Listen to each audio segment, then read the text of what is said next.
Hello， 大家好，我们好久没有见了。今天我们来开箱一个小米14 Ultra。哇哦，我们来开箱一下吧。好的，这里撕开。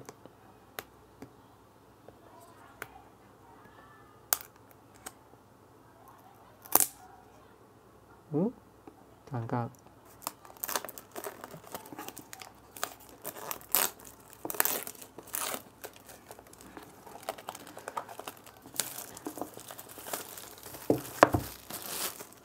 小米14 Ultra 徕卡的标，写着小米 HyperOS 系统。我买的这个是最低版本的12G 256GB 的版本。看下这个写的是卫星通讯终端，就是跟华为那个一模一样。现在不是手机，现在叫卫星移动终端，牛逼！好吧，我们来开箱一下。有一说一，它这个阻尼还是可以的。哇哦！小米，看看这是什么东西吧？这个叫 Design by 小米，看一下里面的都是些什么吧。哦，就是卡针，这个是小米的说明书，然后这个是保护壳。哦，它现在是一个，就是显得就像是不过它有点设计，看一下它这个设计，它是有一点点纹理的设计的，手感还行，只是看上去有点廉价而已，可能这个成本就10块钱吧。好吧，现在就是手机。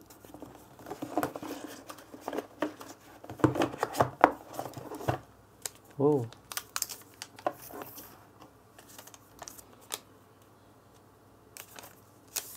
小米第一上手的重量还是挺厚重的，我们来查一下看一下。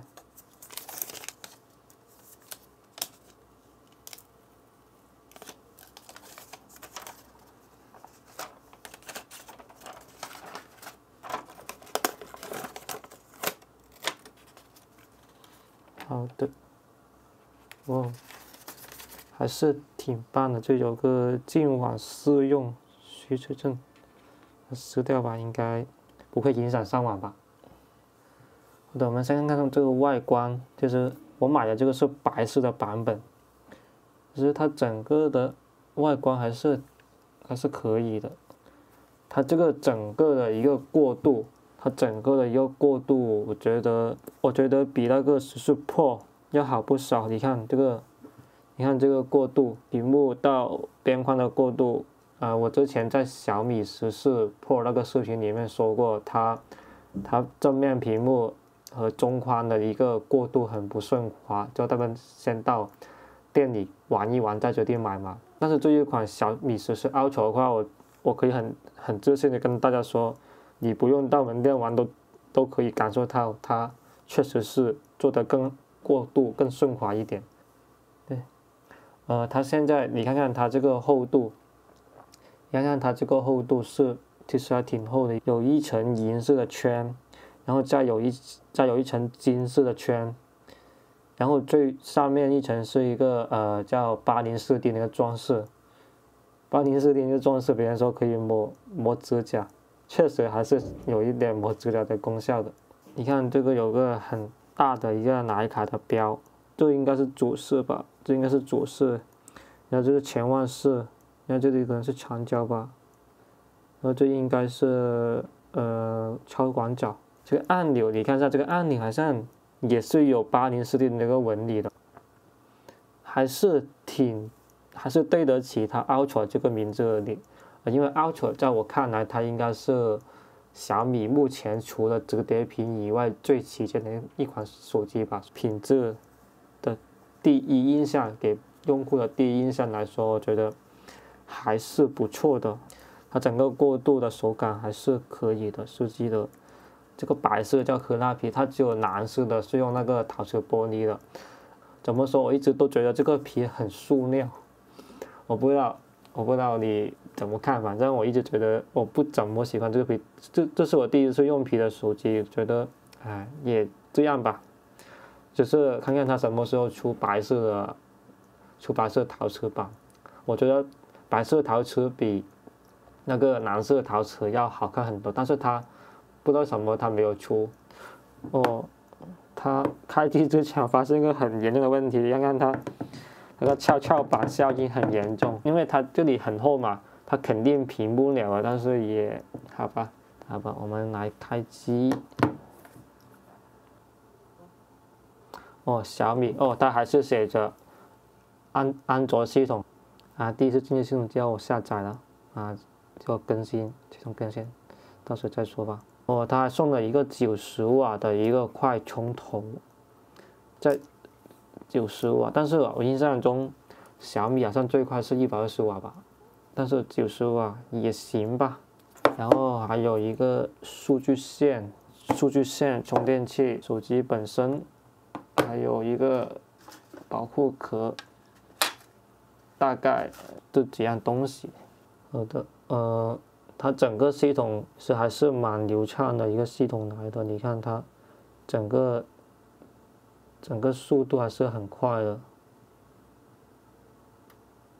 有一说一，它这个过渡确实做的挺好的。对，它正面这个叫全等身微曲屏，你看它整个过渡，它其实是四面等宽，就几乎四面等宽的，看上去是，就是比上一代它那个曲面屏，我觉得我更喜欢这种直屏稍微有一点点微曲的这种感觉。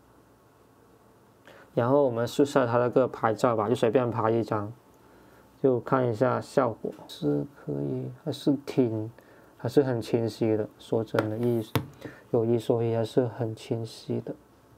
看看它5倍对焦距离，我现在这里大概10厘米，看一下它5倍的情况下能不能对上焦吧。看这是5倍的情况下拍的，还是可以的，还是能对上焦的。它的对焦距离还是蛮近的，说真的。看这个是10倍的，10倍，其实10倍的对焦距离也蛮近。我这么说的话，它靠得那么近，就是我这里距离可能就10厘米左右吧，它都能拍得挺清晰的。看看它这个色彩吧，它有徕卡经典和徕卡生动。徕卡经典来拍一下。这张是徕卡经典的，然后我刚刚也拍了一张类似的，这张应该是没有用任何模式的，可以看到这张一样的角度，然后这张是没有开徕卡的功能，然后这张是开了徕卡的，可以看到它2张出来的效果，开了徕卡经典的稍微比较暗了一点，然后没有开了任何滤镜，或者说没有开任何模式的，直接拍的会比较明亮一点。你不知道你是喜欢哪一种风格？